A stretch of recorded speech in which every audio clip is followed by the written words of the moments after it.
네, 얘를 다스리는 그 행성이 토성인데 얘가 또 선호하는 행성이 화성이에요.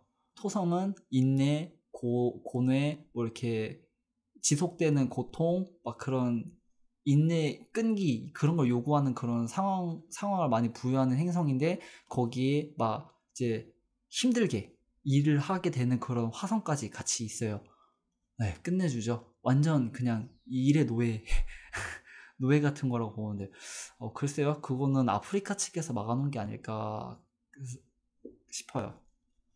좀 이제 아무래도 이렇게 좀 안 좋은 의미로 많이 사용을 하다 보니까 아프리카에서 이제 막아놓은 것 같아요. 이제 정치적인 부분이랑 관련해서도 이렇게 방송이나 그런 데서는 말하지 않는 게 예의고 이제 원칙이거든요. 공개적으로 이제 토론하거나 그런 거 아닌 이상은 굉장히 민감한 부분이잖아요. 개인의 정치, 종교 그런 부분 진짜 민감하거든요. 네, 물병달은 아까 전에 대충 말씀드렸고 물고기달. 네, 물고기. 근데 이게 제가 달로 말씀을 드리긴 했는데 달이 아니더라도 태양이 여기 위치에 있어도 거의 비슷할 거예요. 약간 차이만 있을 뿐이지. 물고기 자리는요, 모르겠어요. 제가 물고기달을 만나본 적이 거의 없어가지고 잘은 모르겠는데 이분들도 한 감수성 하시는 분들인 것 같아요. 은근 이제 감정적으로 잘 호소하시는 것 같은 느낌이라고 해야 되나요? 아, 네, 미네오87님 어서 오세요. 네, 진짜 감수성이 정말 풍부하신 분들. 네, 여기 황소달 분들 감수성 끝판왕이고요. 여기 물고기 분들도 끝판왕이십니다. 감수성 정말 포텐 터지십니다. 정말 끝내줘요, 끝내줘요.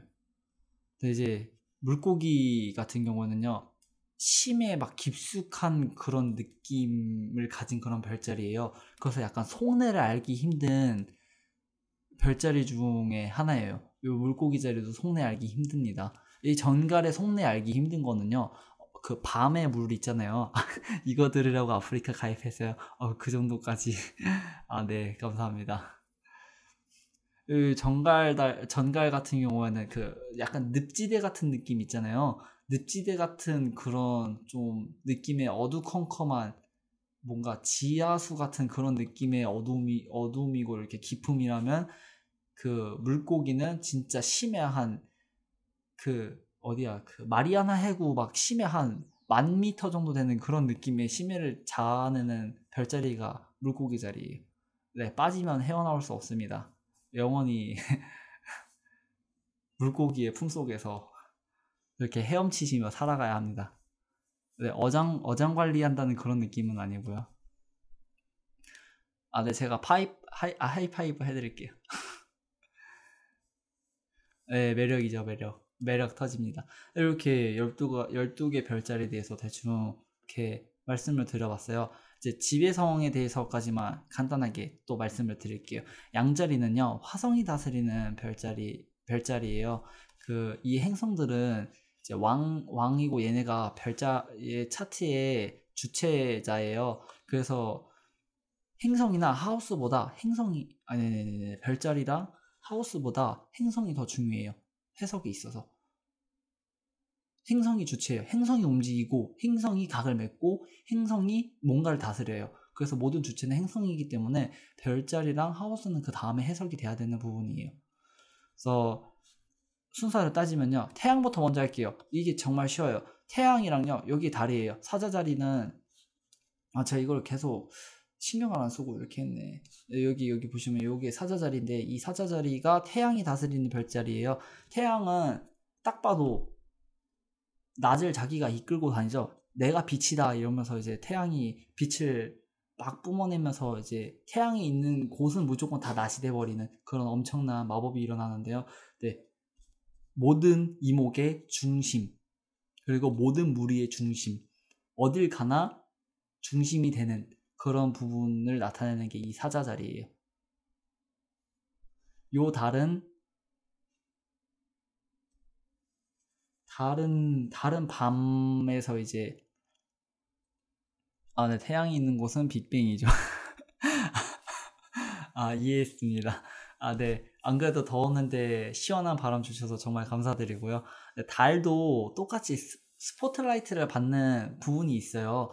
그 개자리가 이제 그런 부분인데요. 좀 의외죠. 사자자리는요, 공식적으로 공식 석상에서 대놓고 자기가 주목을 받고 스포트라이트 받는 게 사자자리라면요, 달은요, 공식적이진 않아요. 비공식적인데, 은근히 얘네들도 좀 관심의 이목을 많이 받게 되는 그런, 이제, 별자리라고 보시면 돼요. 사자자리는 왜 사자자리일까요? 라고 하셨는데요. 그거는 그 신화랑 관련이 돼 있어요. 그 뭐더라, 그 있었는데, 힘센 애가 있었는데 갑자기 생각이 안 나네요. 이 신화랑 관련돼 있거든요. 사자자리가 사자자리인 데는 그 신화가 있어요. 그래서 그 신화랑 관련해서 얘가 사자자리로 그렇게 된 걸 거예요. 네, 맞아요. 헤라클레스가 사자랑, 포악한 사자랑 싸워서 그 사자를 신이 별자리에다가 갖다 박았거든요. 그래서 그 별자리가 사자자리가 됐는데, 이게 그 사자자리예요. 그래서 요 사자자리 중심부에는 나중에 말씀드리겠지만 심장부에 그 항성이 있거든요. 레굴루스라는 항성이 있어요. 그 항성이 굉장히 큰 힘을 발휘하는 항성이에요. 나중에 이제 픽스트스타 해서 그 항성된 부분과 관련해서 설명드릴 때 싹 다 이렇게 말씀드리도록 하겠습니다. 되게 많아요. 여기 항성들 적어도 20개 이상은 알으셔야 돼요. 근데 저도 20개까지는 모른답니다. 참 아이러니하죠. 네, 그리고 그 항성들마다 성질도 다 있어요. 무슨 행성의 성질을 가지고 있고, 뭐 어떤 부분이고, 어떻게 연루되면 어떻게 되고, 막 그런 것들도 있고, 신화적으로 해석해야 되는 부분들도 있고요. 굉장히 사용하기가 까다로워요, 항성이. 점성술에서도 이견이 정말 많은 부분이라서 그렇거든요. 네. 그래서 사자자리가 태양이고요. 여기가 달입니다. 그리고 이 순서에 따르면은 맨 마지막은 토성인데요. 이 루미너리들, 얘네를 루미너리라고 해요. 항성만 나중에 사용하시는 방법은 이제 말씀드릴 거예요. 요 태양과 달은 이목의 중심을 받는 부분이죠. 그러면 자연스럽게 이목의 중심을 받지 못하는 소외된 부분들이 있을 거예요. 그와 반대되는 석상에 토성이 놓이게 됩니다. 토성은 태양계에서 가장 멀리 떨어져 있고 춥고 고독하며 외롭고 쓸쓸한 그런 거를 대표하는 행성인데요. 그래서 요 자리에 그에 반한다 하여서 여기에 토성이 둘 다 배치가 됩니다. 염소 자리에도 토성이 되고요, 물병 자리에도 토성이 됩니다. 그래서 이 두 행성이 이제 토성이 다스리는 별자리가 된다고 보시면 될 거예요. 이 상태로 제가 어제 말씀드린 칼데안 오도 순서 기억하시나요? 토, 목, 화, 태금 수, 달이라고 말씀을 드렸죠. 여기서 태양과 달만 빼고 순서대로 나면요, 토, 목, 화, 태, 금, 수. 여기도 토, 목, 화, 태, 금, 수. 네.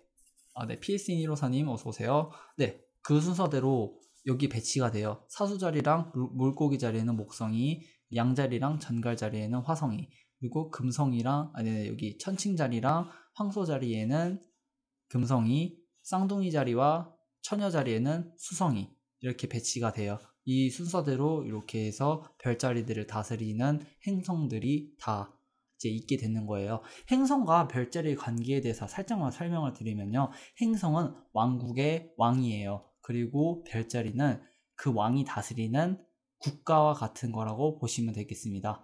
그래서 이제 화성은 양자리와 전갈자리라는 국가를 다스리는 왕이고요. 금성은 천칭자리와 황소자리를 다스리는 국가의 왕이에요. 이런 식으로 생각을 하시면 좀 더 이해하시기가 쉬울 거예요. 그리고 이 개념이 나중에 디그니티를 이해하는 데 있어서도 굉장히 좋은 그런 개념이 되고요. 또 다른 부분들을 이해하는 데 있어서도 되게 좋은 그런 개념으로 이렇게 작용이 되니까 이런 식으로 외우시고 생각하시고 사고하시는 게 아마 조금은 더 도움이 되지 않을까 싶네요. 저는 그렇게 생각을 하면서 보거든요. 어떤 의미로는 이게 무대 같은 거예요. 무대. 12개의 국가를 두고 거기에 왕들이 있고 그 왕들이랑 이제 서로, 네, 본진만 있고 멀티가 없어요. 태양이랑 달은 그래요. 네, 그래도 되지 않을까요? 안 그래도 태양이랑 달이 너무 힘이 세가지고 다른 애들이 좀 이렇게 힘들어 하는 것 같거든요. 다른 애들은 한 두 개씩은 가지고 있어야 그래도 좀 싸워볼 만 하지 않나. 네, 그렇게 생각을 합니다, 저는. 아, 혹시 별자리랑 관련해서 또 궁금하신 부분 없으신가요? 아마 하우스 파트에서 되게 이렇게 좀 오래 걸릴 거라고 좀 생각이 되거든요. 아, 잠시만요.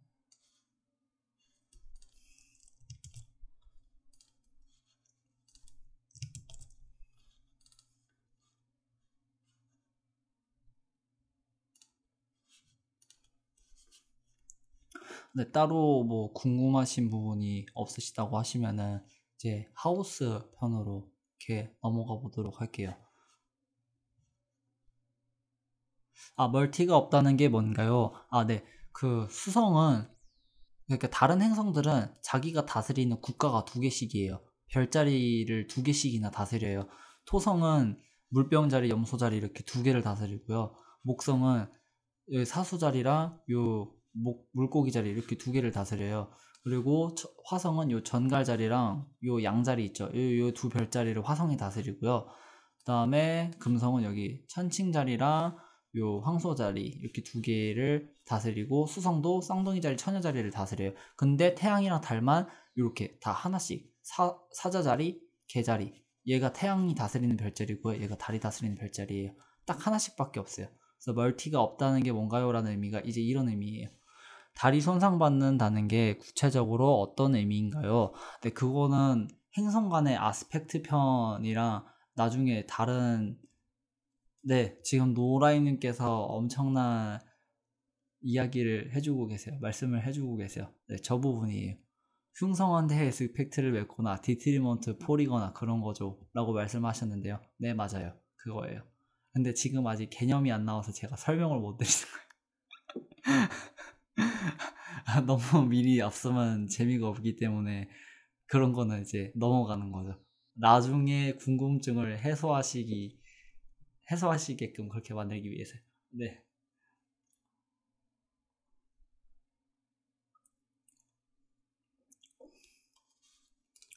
네, 여기 네네네. 천천히.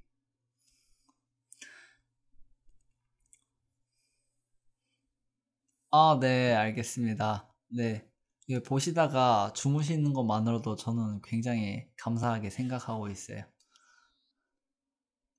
제 방에서는 주무셔도 됩니다. 주무셔도 되고, 막 다른 거 이렇게 막 하셔도 되고요. 라디오 듣듯이 막 들으시면서 다른 거 하셔도 상관없으세요. 아무거나 하셔도 괜찮습니다. 차트, 주무시기 전에 차트 받으려 하는 거 아닌가요? 어제도 그렇고. 아, 네, 저는 기회가 많기 때문에 언제든 오시면은 이미 어제 일바로 하셨기 때문에 원하실 때 이렇게 네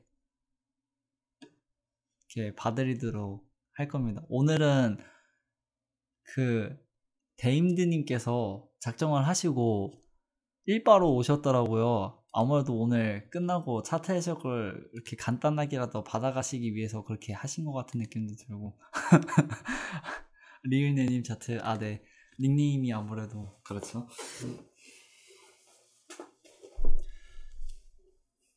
네, 하우스는요 하늘을 어떻게 나누냐 이게 관건이 되는 부분이에요. 지평선 이게 잘 보시면요. 이거 화살표가 사람이라고 할게요. 사람이 이렇게 서 있어요. 사람이 서 있으면요. 여기가 동쪽 지평선이고요. 여기가 서쪽 지평선이에요. 그리고 여기가 사람의 머리 위 하늘. 그러니까 동쪽 지평선 하늘부터 쭉 해서 서쪽 지평선 하늘까지고요. 요거는 그 사람이 위치한 지역에 반대되는 그러니까 나라로 따지면 그 한국과 반대 위치에 있는 나라에 사람이 서 있다고 가정하에 동쪽 지평선부터 서쪽 지평선까지 이렇게 되는 거죠. 그래서 그 사람 나라에서 해가 지면은 한국에서는 해가 뜨는 네, 지구의 자전과 연관이 돼 있는 그런 게 하우스예요. 하늘 그리고 자전과 연관이 돼 있어요. 공전이랑은 연관이 없어요. 공전 같은 경우에는요, 항성이랑 연관이 있긴 한데 그거는 나중으로 가고요. 일단 자전과 하늘을 어떻게 나눌 것인지에 대해서 말을 해주는 게 이 하우스가 말하는 부분이라고 보시면 되겠습니다. 네, 하우스는 개념이 굉장히 다양해요. 어려워요. 이 하우스에서 개념 제대로 못 잡아가시면은 나중에 해석하실 때 굉장히 어려움을 많이 겪을 수 있는, 마치 스핑크스의 문제와 같은 그런 부분이 되는 게 하우스라고 보시면 될 것 같아요. 우선 하우스의 종류부터 먼저 말씀을 드릴게요. 하우스의 종류는요,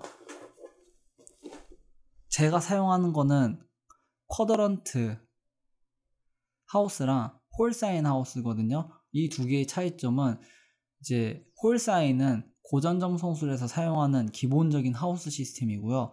쿼드런트 하우스 시스템은 이제 중세쯤 돼서부터야 사용되기 시작한 그런 하우스 개념이에요. 레기오몬타우누스랑 알카비투스, 플라시두스, 그 외에 여러 가지 방법들이 있는데요. 이 방법들은 이제 하늘을 어떤 방식으로 나누느냐에 대한 차이일 뿐이지, 이제 통틀어서 쿼드런트 하우스 시스템이라고 이제 말을 하게 됩니다.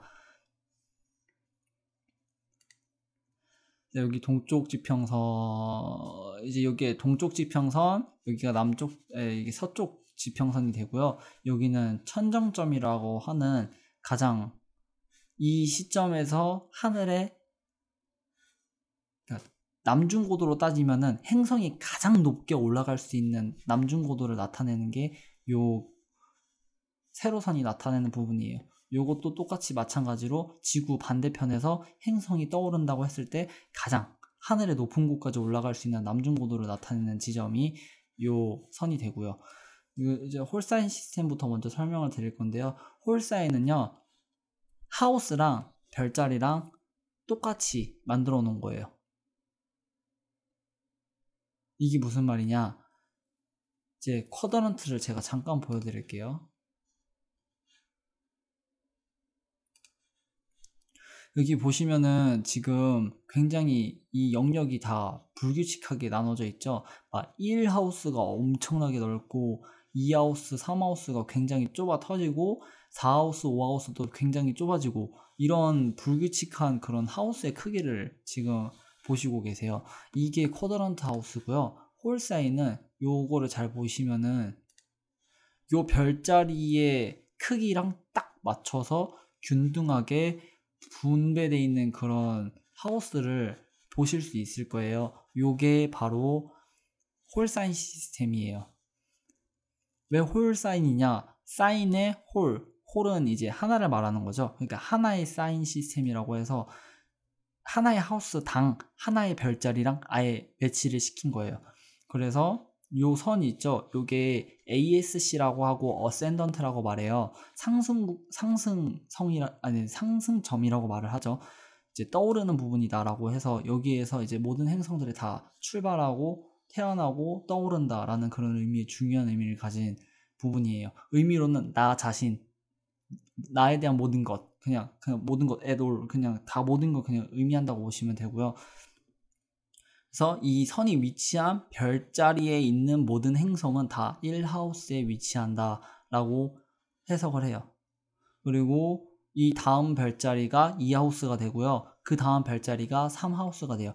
별자리 자체가 하우스랑 똑같은 개념이 되는 거예요. 그래서 힘들게 막 이렇게 몇 하우스 있는지 계산할 필요가 없어요. 그냥 상승궁으로부터 몇 번째 있는지 세면 그게 그냥 하우스가 되기 때문에, 예를 들면 금성 볼게요. 물고기 자리가 상승이에요. 그러면은 물고기 다음에 양자리죠. 물고기가 1번, 양자리가 2번이니까 양자리는 2하우스. 그래서 금성은 2하우스에 있다. 되게 계산하기 편하죠. 그럼 여기 천칭자리 한번 볼게요. 하나, 둘, 셋, 넷. 네. 안 보이시는 거야. 이게 하나, 하나, 둘, 셋, 넷, 다, 일곱, 여덟 번째 있네요. 그래서 천칭자리에 있는 이 행성들은 다 8하우스에 있다. 그리고 이 다음이 9하우스 전갈 자리니까 토성은 9하우스에 있는 거고요. 10, 11. 염소 자리는 11하우스에, 염소 자리는 11하우스고 거기에 수성이 있는 거예요. 네, 완전 극적인 차트네요. 처음 봐요. 네, 이거 쿼드런트 엄청 극적이에요. 되게 다양해요. 코흐는 그나마 조금 균등한데요. 레기오몬타누스가 조금 많이 이렇게 극적으로 많이 나타나는 차트예요. 하우스 시스템이죠. 그리고 알카비투스도 굉장히 이렇게 잘 나눠져 있죠. 그나마 또 제일 잘 나눠져 있는 거는 정말 정확하게 딱딱 나눠져 있는 거는 홀사인이라고 보시면 돼요. 이제 홀사인과 쿼드런트의 차이점을 알기 전에 이제 쿼드런트도 보도록 할게요. 북극에 가깝게 사는 사람들은 쿼드런트로 극과 극이던데 그런 사람들은 어떻게 보나요? 홀사인으로만 보나요? 근데 기본적인 의미 해석은 홀사인으로만 해석을 해요. 그리고 강약, 그러니까 얼마나 크게 드러나고 적게 드러나는지는 쿼드런트로 보긴 하거든요. 근데 그때 볼 때 그 극지방에서도 오차가 적게 나타나는 그런 하우스 시스템이 있어요. 그런 하우스 시스템을 사용을 해서 차트를 해석하게 돼요. 완전히 막 레기오몬타누스 쓰면은 완전 여기 위에 막 다 몰래 있고 막 그런 식으로 이상하게 하우스가 아마 나올 거예요. 네, 맞아요. 상승점이 별자리 초반에 있을 때 상승 특징이 더 강하게 두드러지나요? 아니요, 상승점은 별자리 초반에 있던, 중반에 있던, 후반에 있던 상관없어요. 상승의 특징은 상승점이 어디에 있든 동일하게 나타납니다.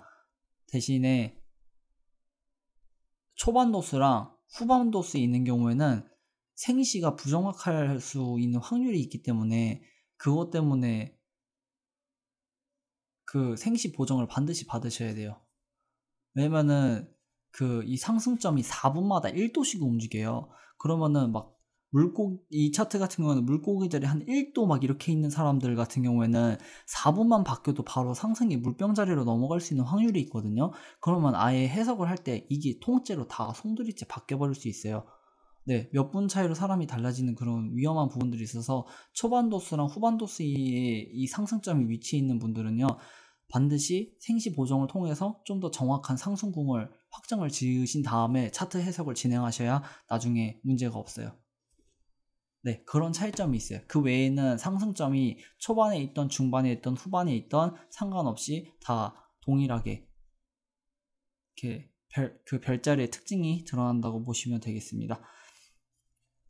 네, 이제 쿼드런트로 넘어갈게요. 쿼드런트로 넘어가기 전에 이 홀사인으로 차트를 보는 이유는요, 그 기본적인 역량을 말해주는 게 이 홀사인 시스템이 지니는 하우스를 사용하는 의미예요. 이게 무슨 말이냐? 이제 하우스에 앵글이란 개념이 있고요, 석시던트, 케이던트라는 개념이 있어요. 이거는 이제 힘의 강약하고 관련이 된 부분이거든요. 그래서 그 앵글 하우스부터 먼저 말씀을 드리면요, 1, 4, 7, 10 아마 외우기 쉬우실 거예요. 1, 4, 7, 10 이렇게 해서 십자 모양으로 요렇게 돼 있는 얘들이 앵글 하우스고요. 그 다음에 그걸 통째로 이렇게 움직이면은 2, 8, 11, 5 이 4개의 하우스가 이제 2, 5, 8, 11이죠. 요 4개의 하우스가 석시던트 하우스가 되고요. 마지막으로 3, 6, 9, 12 요 4개의 하우스가 케이던트 하우스가 돼요. 라인푸딩님 어서오세요.